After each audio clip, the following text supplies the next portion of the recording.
Begin the current Daf Pesachim Daf Ayin Vav.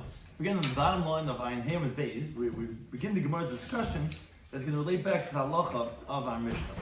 Ashur's corresponds to the Pesachim Nechescha for any time Daf Hashem. Hashem was joining us for today's Daf. Some of these we're discussing in today's Daf are the classic halachic discussion known as Ilah Gava or Tata Gava, which is machlekes. What is the primary when you have two things mixing together, known as tarayvas? That happens in Basa B'chalav. Is the main thing the upper thing? Let's say that's hot and the lower thing is cold. Is that primary, or is it tatagava? That the lower one is going to be the stronger one more than the upper one. So if the lower one is hot, that's going to be the primary because that's how the transmission of taste happens. Then the Gemara has a machlekes Rav and Levi regarding another classic halacha discussion. There's a lot of the laws of tarevis over here. Reicha milsa, reicha lav milsa. When you have things in the oven at the same time, when there's just an aroma and it's not actually touching, is it a problem like cooking two things in the oven at the same time? That's known as reicha, as the aroma. Is that a problem or not? Then we start the next Mishnah, which it relates to the laws of the Karban Pesach, which is unique from other Karban Tzibur, that there are 5 Karban Tzibur that are, although they're brought in a state of Tumah, but they're not eaten in a state of Tumah in contrast to the Karban Pesach. Some of the important terms and concepts we're going to discuss are what's called Maliach and Reikir. Something that's salted is like it was roasted, so that it's also going to be a transmission of taste like when you're cooking. And Kavash or Reikir Mavushal is when you pickle something, it's like it was cooked. So if you have something sitting in the fridge for a period of 24 hours and pickling in it, it's like it was cooked together, it's going to have the same halachas as Tareibas of Isser as if it was cooked together. So begin the current Daf, Ayin Ham at Beis. Last line on the Yomid, where Itmar we learned as follows. And again, this is the Gemara is going to bring rayas from our Mishnah to this machlekes, and that's what the Gemara is bringing in over here. If you have hot going into hot, so let's say you have a hot meat that fell into hot milk, or let's say, forget about basa b'chol. One thing is a piece of chazah, something forbidden, and one of them was a thing that was permitted.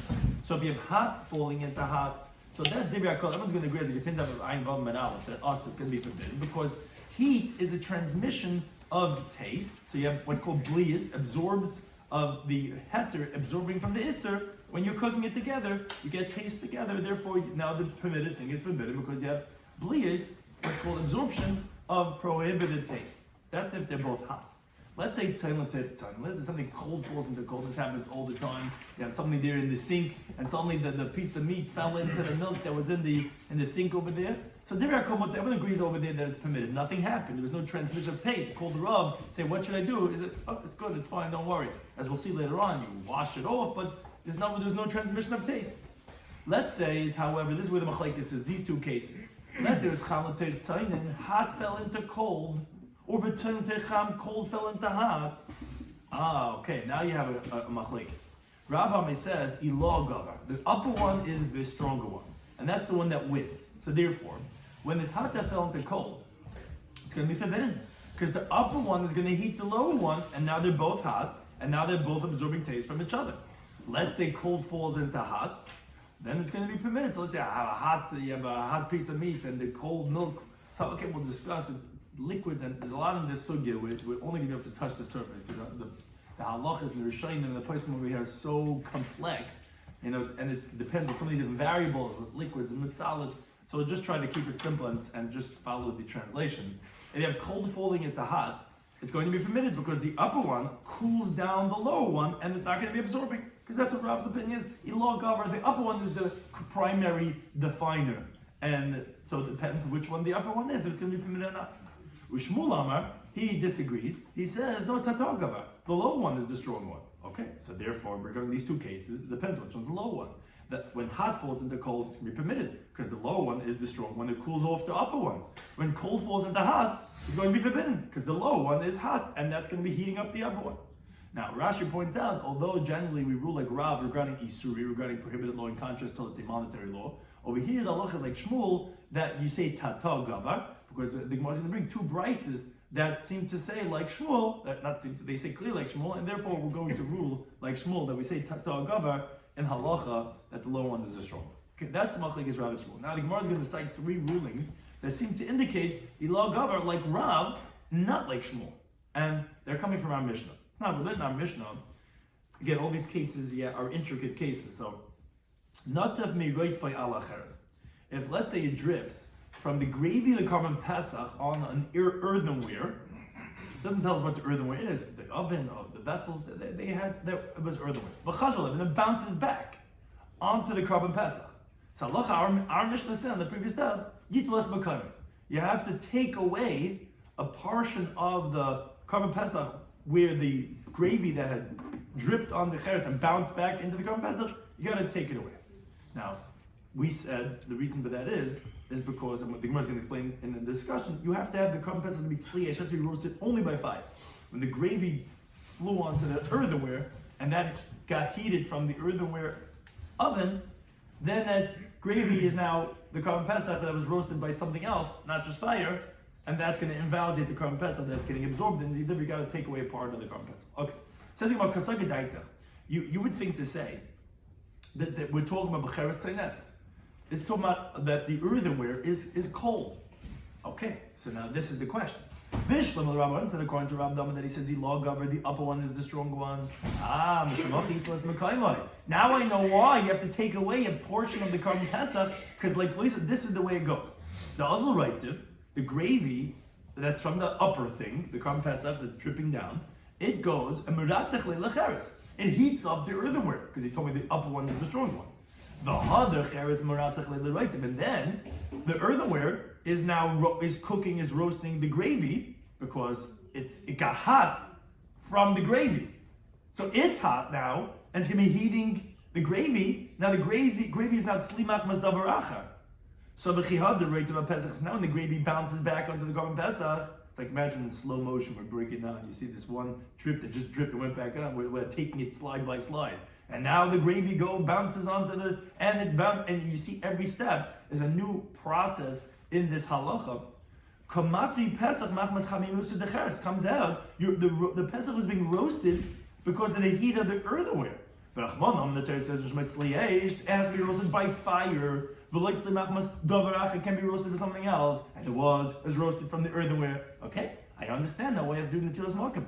But at Lishmul Dama that he says Tata Gava, he says the low one is the stronger one. So wait a second. Cheres and the earthenware keeping the tzaynu since it's cold. Akuri maker leila right. You tell me it's the strong one. It's gavar, so it's going to cool off the gravy. So when the gravy bounces back, the earthenware didn't cook anything with the gravy. If anything, it cooled down the gravy, and everything was cold. There's no transmission of taste when there's cold. So what do you have to do in the Tilas Malkim when the gravy bounces back to the Korban Pesach? Says the Gemara, you're right. It's not like the presumption that you had. Which is actually in the next case we're going to ask from, that we're talking about B'Seilis Reisachas. We're talking where the flour is hot. That's in the next case we're going to ask from the Mishnah. We could use his same answer for the question we're asking over here. We're talking about where the earthenware is hot. Oh, so it's a case of Tataga, where the thing the lower thing is actually hot. So okay, now the gravy is touching that hot, and that hot is heating it, and that's going back to the Korban Pesach. Of course, you have to do the Tilas Malkim. So again, there's not a question on. The only question on Shmuel was because we thought that the earthenware is cold, so that would be Total Gavar of cold, and we're saying it's hot, so it's Total Gavar of hot, so it's going to be transmission. Similar type of question, Tan. We learned the next case in the Mishnah, also difficult on Shmuel, Notav miroit ala silas. If it drips from the gravy on flour, on the carbon over there, the mincha, whatever it is, yikmatzes mekoyme. So you have to take away a fistful of the place where the gravy dripped into the flour. Now, you would think to say, we're talking about cold flour. So again, the same type of a question. Bishlam Rabbi said according to Rabbi Dama that it says the log of a double one is strong. You have to take away a fistful of the place. Oh, you know why? Because the meratach lo l'seilis, the hod hadrani, it went and it heated up the whole flour in that area all around because it's the upper thing is hot, so it heats up that whole area where it dripped onto the flour. Oh, the hod seilis meratach lo l'didei. Then the flour goes and there's now that the flour got hot from the upper gravy, it goes now and it heats up the gravy. Oh, so now it comes out that the gravy was heated from the heat of the flour. Oh, but Torah says no, it's to be roasted by fire. But it can be roasted something else. So now that gravy is actually chafed, so to speak, and now that's making the flour. Because what's the problem with this Korban Pesach in the flour? Why do you have to take kmitzvahs mekayim? Why don't you just eat that on the Seder night when you're eating? You can eat the Korban Pesach. What's wrong with the flour? No, because the gravy in the flour That gravy was heated by the hot flour, which got hot from the gravy, and now it's being roasted by something else, not by fire. So that's why you have to be Yuk Mitzvahs Mekayim. But according to Shmuel, then it says Tatok, however the low one is stronger. So wait a second. So let's give it a tin and see if the flour is cold. It actually cools down the hot gravy. So why do I have to go ahead and do kamitza? And there's a big discussion to be gersh this next line a lot. Should be enough to do what's called the tilas makom, which is less. But the primary gersh is without that when I do kamitza makaymai, it cooled it down, and there's no requirement for that. So again, here also, this is actually the teaching that we had quoted before, which is for this next part of the Mishnah, the same type of an answer. I mean, remember Shmuel, and this is Shmuel who we're discussing. He says the name of Shmuel to interpret. We're talking about basilis v'sachas. With the flour, it's hot. So it's tatar gova. So of course it's going to have a loch of yik mitzvahs mekayim because it's going to be roasting the gravy because the flour is hot. Now we go with a third question from our Mishnah on Shmuel. It's not. We learn the Mishnah. Next case. Sachar b'shemen shel truma.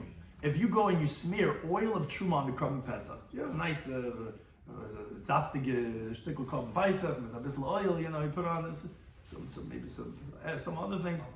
So now the halacha is like this: Im chabur is kahanim. If it's a group of kahanim, so yes, they could eat it. What's wrong? Truma they could eat. Im shel Yisrael, but if it's a group of Yisraelim, so what do you do? So it depends. Im chayu, if it's raw, so then you just wash it off because it's not absorbing. It doesn't absorb anything. Im tzlihu, if it's roasted, so then it's more permeable, then it's more soft. So then yiklav is a chitzin. Then you have to peel off an outer layer of the korban pesach where you smeared the oil. You gotta do kedei klipa. So it says the Gemara, according to Rav, my log of it, that he says the upper one is stronger. Understand why it's sufficient to go ahead and just peel off the upper layer. Because the upper one, the oil is cold, and therefore it's actually cooling down the lower thing, the korban pesach, even though it was a roasted piece of meat. Now, the reason why you have to do kedei klipa, and why do you have to take a little peels with, if you're telling me that the upper one is cold, is because even if it's totally cold, but the korban pesach, once it's roasted and dry, it's not possible that a little bit of the oil that you're smearing in shouldn't go into. So therefore, that's why it would be sufficient with kedei klipa, but you wouldn't have to do anything more, because the upper one, the oil, is cold. But according to Shmuel, he says the low one is stronger. Even the chamer, since this roasted korban pesach is hot, so it's absorbing taste. Why it's sufficient just to go ahead and peel the outer layer? Nitzil should be totally forbidden. Says the Gemara, no shani sicha. You're right. It's a good question, but anointing, smearing is different. The mashba'al hudavida, it's very little that you're doing, and only a peel's worth is going in. Even though you have tatar gava, it's not like fat, it's just oil, and therefore the smearing only goes in the peel's worth, and that's why it's not difficult on Shmuel. Now the Gemara brings two brises that clearly indicate, like Shmuel, that tatar gava. Tani gava said to Shmuel, the brise says like Shmuel. Like we said, cham when hot goes into hot, also it's going to be forbidden. When you have cold going into hot, it's also going to be asa. This is the right to Shmuel, where you see clearly tatar gava. Because according to Rab, cold going into hot is not asa. It's a law. The upper one is cold. So you see clearly like Shmuel. And that's what Rashi had said in the beginning of the sugya, that we rule like Shmuel in this halacha.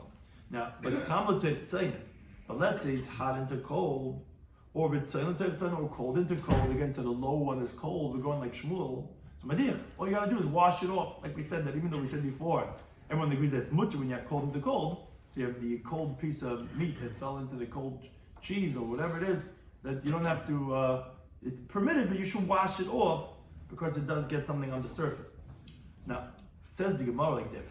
You told me when you have hot going into cold, Madich, all you gotta do is wash it off. And again, we understand why to some level, because we're saying like Shmuel, who says tatar gava. The low one is the strong one, which the low one is cold. But the Gemara has a problem with this, because Kibin the Cham, who since the upper one is hot, when it's weighing down on the bottom one, before it gets cooled off from the bottom one, that's not possible. That's not going to absorb a little bit. So klipa meinibai. you should at least have to peel off a peel's worth. Because even though it's cooling it down, but like what they say, of the weg to the kreitschmen, right? Till it happens, it's absorbing taste. It's gonna get cooled down, but it's not. It's on the way. It's gonna get a little bit absorbing of the taste. So you should at least have to take off a peel's worth. So the Gemara amends. You write Elema rather say when hot goes into cold.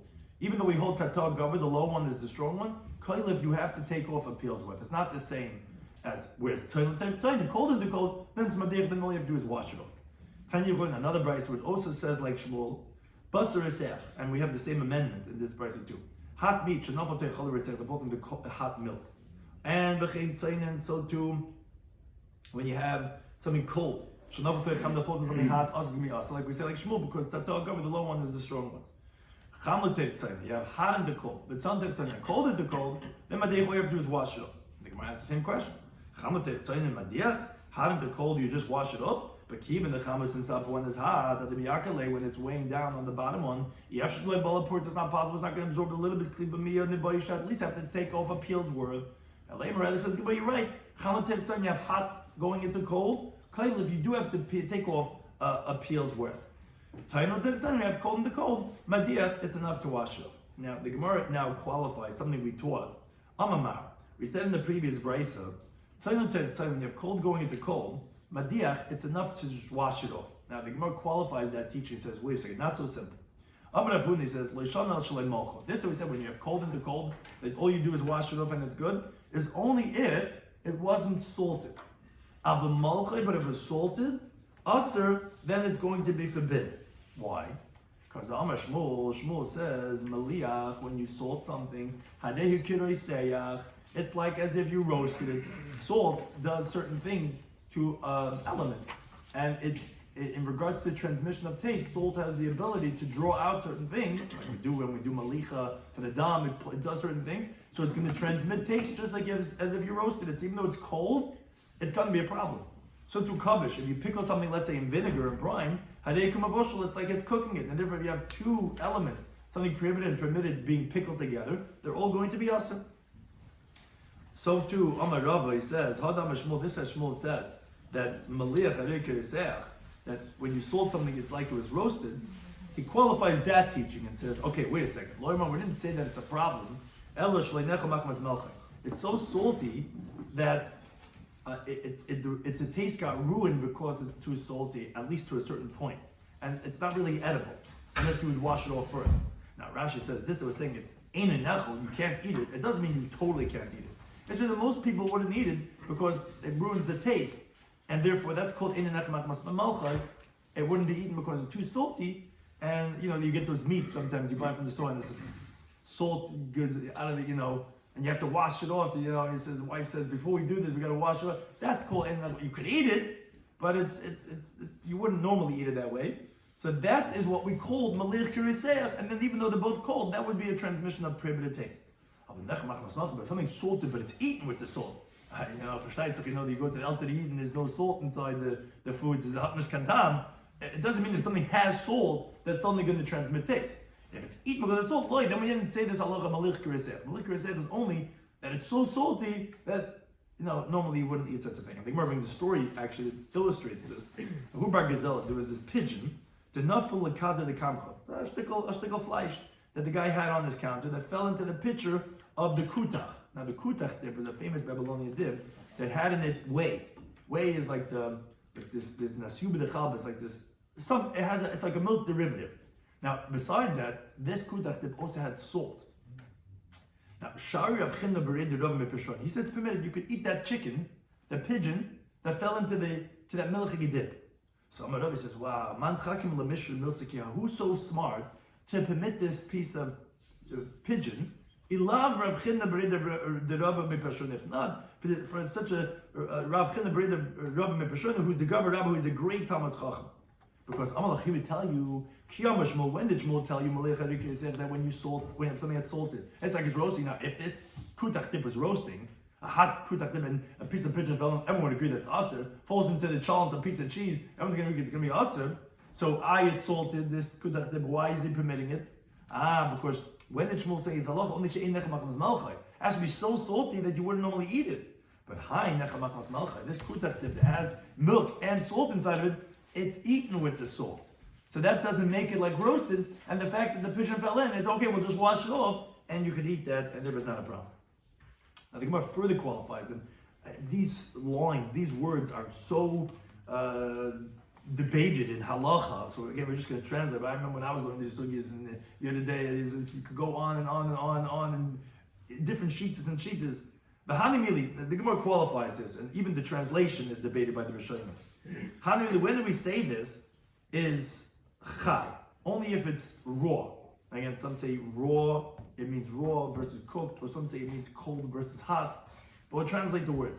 When do we say this? Only when it's raw. But if it's roasted, then actually by a klipa. Meaning, we said that if it's eaten because of its saltiness, meaning it's not so salty that you wouldn't eat it, then it's not a problem if it's cold into cold.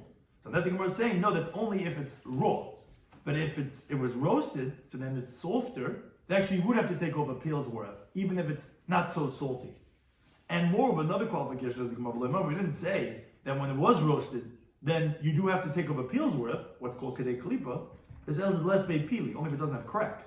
Less bei pili, but if let's say there's cracks in the piece of meat, then us is totally forbidden. And v'ima tovel, and if it's spiced, this pigeon, betabli with spices, then us is going to be forbidden, because the spices soften the meat, and it's more absorbent. And if it's going to absorb the kutach even without cracks. So the Gemara just said a few different things that, again, there were so many different things, but just for the main idea, we're saying that, and it's also debated which part of the Gemara is going back on, and the way we'll translate it is that the first thing the Gemara qualified was, when did we say that it's not going to be a problem if it's nechmat masmelcha, it's only if it's raw. But if it's roasted, so it's more absorbent, then even if it's not so salty, but it has some salt, you would have to do kadei klipa. Another qualification the Gemara says that we didn't say that when it is roasted, it's enough with klipa, it's only if there's no cracks. But if there's cracks, it's going to be totally us. And if it's spiced, then it's going to be a problem that it's totally going to be us or also, even without cracks, because it becomes more absorbent, again, because of the spices. The spices make it suck in more of the other element. Now the Gemara continues in a related discussion. Amar Rav. Rav says, we think of the base, Basar shchute sham.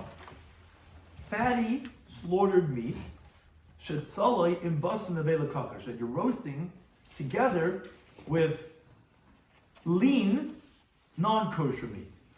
So it's in the oven on two spits, one at a distance from the other.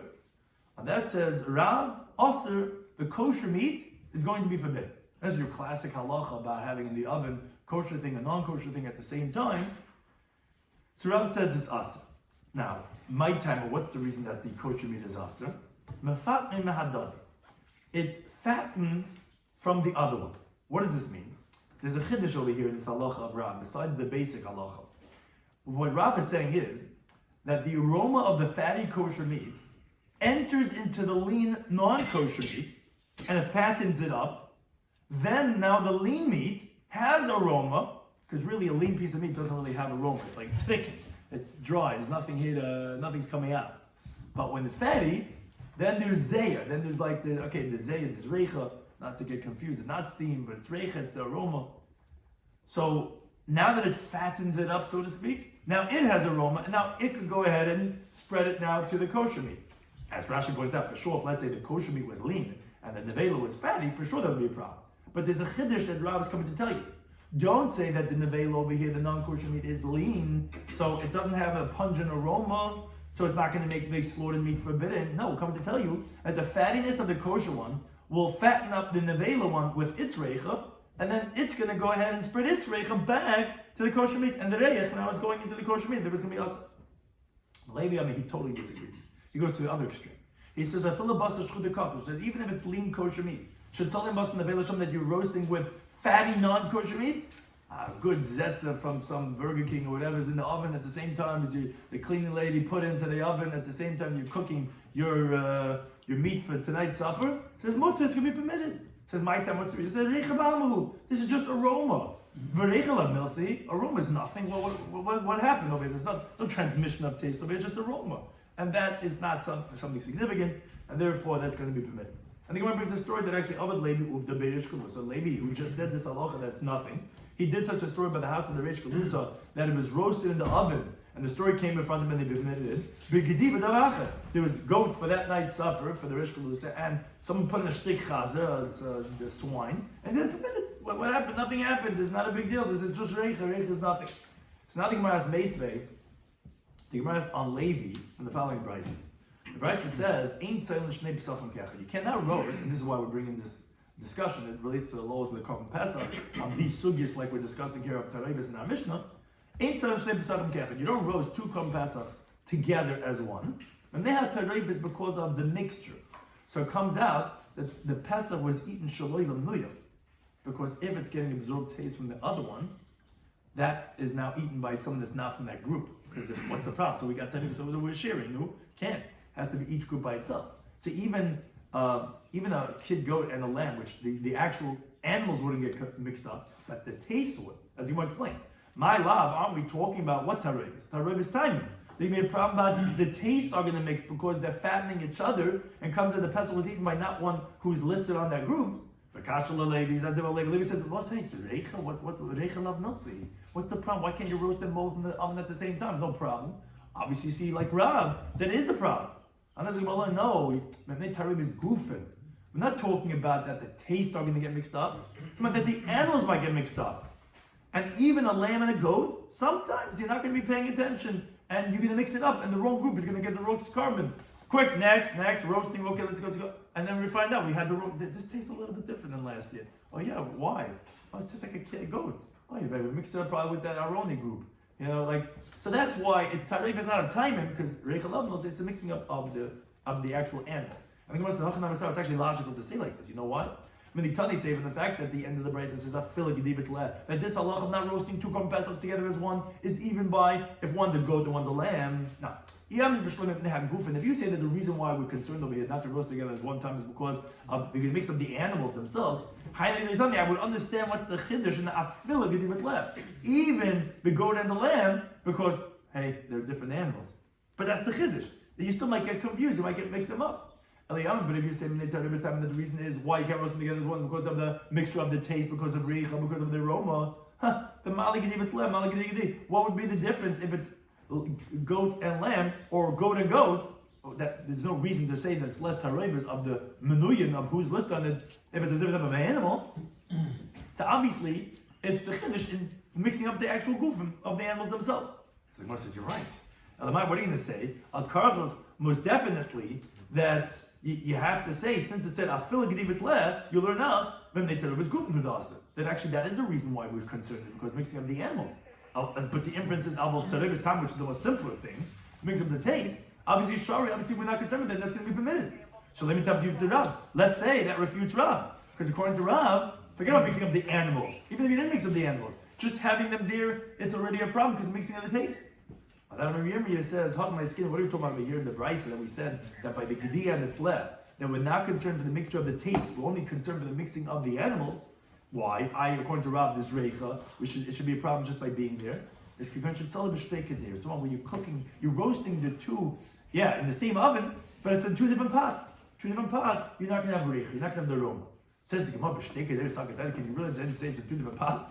You cannot roast the Korban Pesach in a pot. Yeah, it has to, then it's cooking. You have to roast it on the spit. So no, what I meant to say was it's like two pots. Meaning you have a spit on one side of the oven, you have a spit on the other side of the oven, and then you have a huge mound of coals or ashes in the middle, which are separating, and that's why it's like two different pots, because it's like you're not going to have the reicha. And now, this is how you have to read the brisa. You don't roast two Korban Pesachs as one because of the mixture. My terevis, what's the mixture of terevis? Tom like Rav, because the mixture of the taste. Now, so what was the brisa saying? Afila gedivat leh. What do you mean? What's afila? There's no afila on taste. Taste doesn't make a difference which animal it is. It's always a problem because you're not listed on the Korban Pesach. Oh, so that's what the brisa adds on. And even if it's like two different pots, which, like we said, because there's a huge mechitza between these two different Korban Pesachs, there wouldn't be a problem about mixing up taste because the aroma's not getting you to the other side. Still, the brisa is saying you cannot roast two Korban Pesachs at the same time in the same oven. Why? Because of a different problem, because of mixing up of the animals themselves. And that's afil gedivat leh. And now we're concerned about mixing up, even if one's a goat and one's a lamb. Now, Amar Amori, he wants to say, Ketanoi. He wants to say that this machlek is Rava and Levi, this machlek Salam in the Mishnah said this true. The Mishnah says like this, Pesachim. If someone takes out a hot bread from the oven, the nas, and like he has nowhere to put this down, Miriam, didn't I tell you we have to clean the counter over here? So, but he puts it on top of, he finds a barrel of wine over there of truma, and he puts the hot bread on top of that barrel of wine of truma. Ramei says, you know what you just did? You made this bread forbidden for non-kahana. Why? Because the aroma, the reyach, of the truma wine went into the hot bread. You can't now serve this bread to the non-kahana.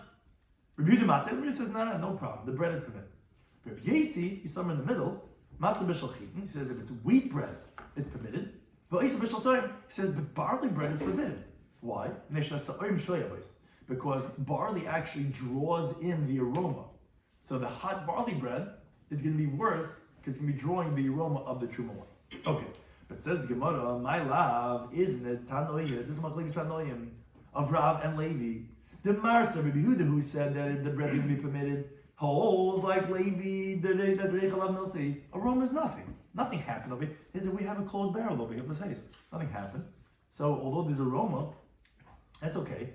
Umar Savar, whereas Remeir, who said it's Aser, has Reichel Milsi. Yeah, the aroma, although the wine has been down there, it didn't touch, but the aroma is significant. There is Mias like Rav. So as the Gemara explains, Lil Levi, according to Levi, that he says Reicha is not significant, it's nothing. So according to Vada, most definitely, his teaching has to be like Tanoi. Has to be Machlekes Tanoi. Because obviously, Rabbi who says it's going to be Aser, obviously holds Reicha is Milsi. So to Rabbi Yesi, at least by bargain. So if there's anyone that's saying like Levi, it has to be Rabbi Yehuda who would hold like him. But according to Levi, you have to say it's Machlekes Tanoi. But the Gemara's question is, L'Rav, according to Rav, name it Tanoi, should we say it's Machlekes Tanoi? In other words, do we have to say, according to Rav, that his teaching is dependent on the Machlekes Tanoi, and to say that Rav is going to tell you, oh, I'm like Rabbi Meir and Rabbi Yesi who holds Reicha Milsi, but Rabbi Yehuda who says it's permitted, doesn't hold like me. Or maybe, says the Gemara, Rabbi Yehuda could also be like Rav. And so why does he say that it's permitted if Reicha is Milsi? For a different reason. Not because Reicha is La Milsi, because in this case, the Reicha is not entering into the bread. Rav would tell you, yes. The Kuli Amadir, according to everyone, Reicha Milsi. That aroma is significant. And the reason why Rabbi Yehuda says permit over here is simply either because the bread is cold or because the barrel is sealed. And therefore the aroma is not entering. But if it was able to enter, then there would be aroma and the aroma would make it forbidden. Because as the Gemara explains, Lavit Ma'alodahi, didn't we explain in that mission over there that Omer Rabbi B'Chon Omer Shlakish, he qualified that mission set this trumas like this. 3 different cases, and only one of the 3 is where the machlekes is, and we'll show you that that's not difficult therefore on Rav. If the bread is hot and the barrel is open, everyone agrees that the bread's going to be also. Why I didn't touch it? Because yes, Reicha is Milsi. The hot bread is going to be absorbing the aroma from the open barrel wine of Truma. Now, the passin then is if the bread is cold and the barrel is sealed, everyone agrees by just putting a cold piece of bread on a closed barrel is not going to do anything. They didn't disagree either when the bread is hot, but the other variable, the barrel is sealed, or the other way around. Yeah, pasinens, the bread is cold, but the barrel is open. So that's where the machlekes is. So that explains Rav, my case of 2 spits of carbon pesach in one oven. That's the same thing like hot bread and with an open barrel, because you have hot carbon pesach in an open oven. There, even Rabbi Yehuda would agree that it's going to be aser, and therefore everyone could say, like Rav, that Reicha Milsa. The only reason why in that mission that Rabbi Yehuda says permitted is because you have that it's the cold bread and it's the closed barrel. That's why it's going to be, that everyone agrees, but even the other case when at least one of the variables is missing, either it's cold bread or the barrel is closed, that's what he's going to say. But if you have both, you have open and hot, then he's going to asid. That's really the case of Rav. Now, related discussion, the Gemara says, Tanya of Kahana, Bereder of Chin Nasab, he says, Pas Shafa in Slibatan. This also is, these are all very practical halachic shas that come all the time in the laws of Tyrayvis. Like the number 1 shilas that Rabban get, bread that was baked with roast in the oven, right? So, we made the challah in the oven at the same time that we were roasting the meat. oh, Rabbi, what's the halacha? What can we do with this bread? So on that says the Gemara, Osla Ochla B'Kutcha. You cannot eat that bread with kutach, which is a Babylonian dairy dip, because you have reicha, you have the bread that was in the oven at the same time as the roast. So you have the reicha, and therefore now it has the reicha of basar in it, so you can't eat it with milk. Similarly, hahi benisa, if there was fish, and people have this Friday night, people making fish in the oven with the meat for the sida, the itfer bahadi bisfer. It was roasted together with the meat in one oven. So asur rava mi parzikya lamechla b'kutcha. He says you're not allowed to eat that fish with kutach. Why? Because the kutach had milk in it, and he holds reicha's milsi. So the fish has the reicha of basar, and now you cannot eat that with the kutach because it's going to be basar b'challah. Maybe the fish is poison now. Oh. Ma Baravashi, he says, Afila b'milcha, he says, even to eat the fish with salt, meaning that's like a Talmudic terminology of saying by itself, that nami asura, to eat the fish itself is forbidden. Because it's harsh. If you eat fish and meat, l'recha for odor, l'dava acher, and for something else known as saras. That's where the halacha is brought from, not to have fish and meat. That's why we have a lot of alcohol Friday night, l'chaim, noch the fish, the fleish, because of this halacha that we don't want to have fish and meat. Therefore, if you made it in the oven at the same time, even by itself, it would be forbidden. Now we continue to look at the next Mishnah, which continues on the theme of the Korban Pesach, specifically regarding the halacha of Tumah Hutru B'Tzibur, that when the people, the Jewish people are Tameh, they're allowed to bring the Korban Pesach by Pesach Rishon, in contrast to an individual. But there's going to be a discrepancy between the Korban Pesach and that of all other Karbonis Tzibur in regards to when they're brought in the state of Tumah, as the Mishnah explains. Chamisha Dvarim Boin B'Tumah. In other words, there is no Korban that the Tzibur brings that is eaten. In general, when you bring a Korban Tzibur, that Korban is not eaten, except these that we're going to quote. Now, another fun fact is that a Korban Tzibur that the Tzibur is bringing is Deichet Tumah. Now, our Mishnah is coming to tell us that although these 5 are brought in the state of Tumah because they're Korban Tzibur, all Korban Tzibur are brought in the state of Tumah, and although these 5 are Korban Tzibur that are eaten, normally Korban Tzibur are not eaten, they're oilos, they're totally burnt. But here, although they're going to be brought in the state of Tumah, to fulfill the Tzibur's obligation of a Korban, but they're not going to be eaten in the state of Tumah. And the Gemara later on is going to ask from this list, why didn't you also say Se'idi Heragalim, the he-goats that are brought on Yom Tov, which are also generally eaten, but they're not going to eat in the state of Tumah. And what are these 5? Ha'omer, which is the barley offering that's brought on the second day of Pesach. V'shtei alechem, these are the 2 breads that are brought on Shavuos. V'lechem upon, these are the showbreads that are brought every single Shabbos. V'zivchi shalmei tzibur, which are the Korban shlamim that the tzibur brings, which is only one time that the tzibur brings the shlamim, which is the kivsei atzeres. These are lambs that are brought on Shavuos. And the 5th one is v'se'idi rosh chodashim, the he-goats that are brought on Rosh Chodesh. Every Rosh Chodesh, we bring a he-goat. Now, those 5, again, although they're brought in the state of Tumah, like all Korban tzibur, and although these are the only 5 of Korban tzibur that are eaten, when they're brought in the state of Tumah, they're not going to be eaten because they're brought in the state of Tumah. But ha-pesach shabbat b'tumah. For example, if the majority of the Jewish people are Tameh, because if it's only individuals, they don't bring a state of Tumah. They're actually pushed off to Pesach Shem, to Iyur. But if the majority of Jewish people are Tameh, that then they bring the Korban Pesach in the state of Tumah, that then Nechel b'tumah, the Korban Pesach is going to be eaten in the state of Tumah. And the reason is Shlei bo mitchila se'il achila. The whole Korban Pesach was only commanded. The primary thing was for it to be eaten, like the Pasuk says, "L'fi ach," like to be eaten. So if the Torah is permitting you to breed in the state of Tumah, because we learned out when it says that an individual ish, he gets rejected the Pesach Sheni, but the Tzibur does not. Obviously, it was not just that they could bring the Korban Pesach; it was also that they could eat, because it's the primary point. And therefore, the Korban Pesach is an exception to the rule. Not only could you bring it and sacrifice in the state of Tumah, you could even eat in the state of Tumah. Now, the Gemara says this. That it says Chamisha. What's it coming to exclude? In other words, why do you have to say a number? Just say the Korbanos Tzibur that come in the state of Tumah are not eaten in the state of Tumah, which is every one. There happens to be 5. But why would you say a number? Just say, even though it's born in Tumah, you don't eat in the state of Tumah, except for Korban Pesach, which we mentioned explicitly. Says, you know why you said a number? Because we're coming to exclude the Korban Chagiga that comes on the 15th of Nisan, so too the Chagiga that comes on Shavuos and Sukkot. We just picked one of them, which is the Yom Tov that we're talking about here on Pesach. every Yom Tov there's a Oilas Re'iyah and a Shalmi Chagiga. That Chagiga we're coming to exclude. Why?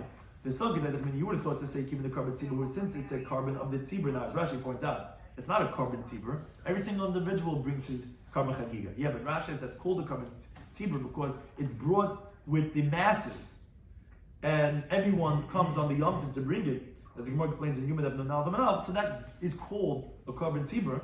Moreover, it has a set time, which are usually qualifications for being deichet tumah. So you would think titchi tumah that it would override tumah for the chagiga too. Kamashal is coming to tell you, we said in number 5 that these 5 are brought in the state of tumah, but only these 5. But here the chagiga is not going to be deichet tumah. Why not? Because kivin this like tashum kol shiva, since you could go out and you could bring this chagiga all 7 days of Yom Tov, like the Gemara learns that chagiga after someone else. From a chagiga says chagiga shem shivas yamim. So you don't have to bring it today. So therefore, leidach Shabbos not going to override Shabbos because you don't have to bring it on Shabbos. The Shabbos leidach does not override Shabbos. Leidach Tumah does not override Tumah because we always generally put together Shabbos and Tumah because they both wind up in the same source of B'meyado in the designated time. So if the chagiga is not going to be deichet the laws of Shabbos, it's not going to be deichet Tumah either. So that's why we said 5 to say only these 5 to exclude the chagiga. The chagiga is not brought in the state of Tumah. But the Gemara says, but you should mention there is a 6th one from the Musafin that come on Yom Tov are the Seirim, are the he-goats. That's brought in the state of Tumah, but it's not going to be eaten in the state of Tumah. Why do you say that as number 6? It says, we already said one of the examples of the on Shavuos that you bring the Shalmei Tzibur, which is a blood carbon, and we already said it's not eaten in the state of Tumah, and so too for all other blood carbons, meaning lafuki, let's say the flour offerings that we said, the Omer and Shtei Alechem, we already said a type of a carbon that's a carbon tzibur. We don't have to go and list every single one. That's why we didn't say, but you're right, it would include the Sirigam too. So you must say, if that's the case, I don't understand. Why do you say number 5 then? You say 2 damim carbonas. You said 3 of flour and 2 of what we call damim, which are the animal carbonas that you throw the blood. Why mention the he-goats of Rosh Chodesh? The Hatani is Zevach Tzibur. You already said Zevach Tzibur. That's why you say don't say Sirigam. So why are you saying Sirish Chodashim? So how many they said, as we continue to Bavayin Zaman Av, that we had to say because Sirish Chodashim, we had to tell you specifically that he go to Rosh Chodesh. Because Sagad, that when you would have thought to say Holik Sibu Mayid, the pasuk doesn't mention the word Mayid by Rosh Chodesh. So I would think that it's not going to override Tumah because all Karban Sibur, as Gemara is going to tell us later on, the source that is Deichet Tumah is from the word Mayid. So it doesn't say Mayid by Rosh Chodesh. So I would think that its carbon is not Deichet Tumah. That's what the Mishnah had to tell us. Rosh Chodesh Ikri Mayid. This is the famous concept. Rosh Chodesh is also called a Mayid. Kedapayim. Because Amabayi says, Tammuz of the year that the Meraglim were sent in the Midbar, Maluye Maliyur. It was a full month of 30 days. Now, what's the significance of that? So it came out that the 40 days that the Meraglim had been gone finished on the infamous day of Tisha B'Av, as the Gemara says in the last part in kindness. So that became for them a crying for future generations. Specifically, that's when the basic English was going to be destroyed on Tisha B'Av. But it's only because there was an extra day in Tammuz that year, which is usually Chaser. It wasn't 29 days, it was 30 days. It said that's the pasuk means in Eicha, Kada Alai Moyed. He calls on me a set time, but it says the word Moyed. Lishba B'chui, to break my chosen ones, which that means because Tisha B'Av was on that day to break the chosen ones because of Moyed. What does that mean? Because the Ibur HaChodesh, the day of Rosh Chodesh, was the extra day that made it more, that we see that's called Moyed. So you see the Rosh Chodesh is called Mayid, and therefore it's going to be Deichet Tumah, and that's why we have to tell you that one in the Mishnah, because you would not have known that it would be Deichet Tumah. Somebody did discuss in today's Daf. Psachim Daf Ein Vav was if hot falls into hot things, it's going to be us, because there's going to be a mixture of taste.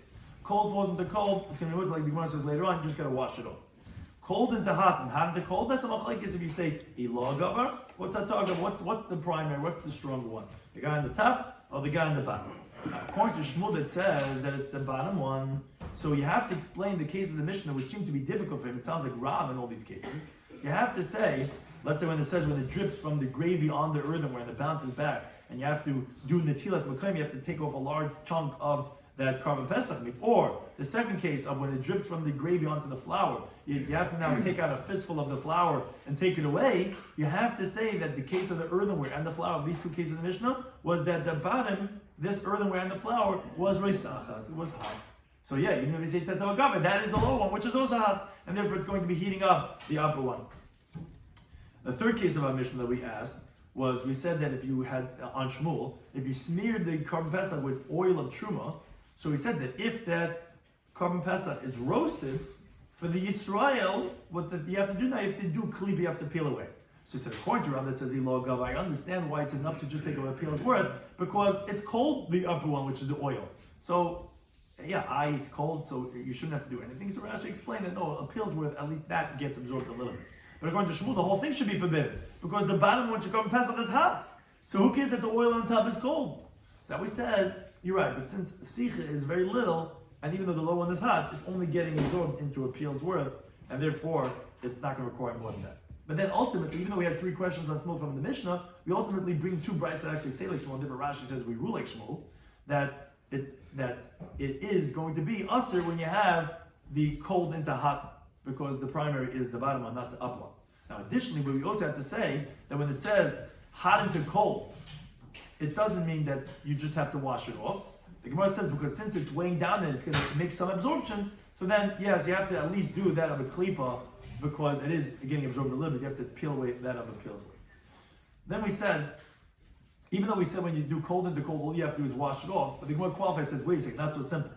If it's so salty that it's really not so edible, then it's going to be usher, even though they're both cold, because malich is keresech.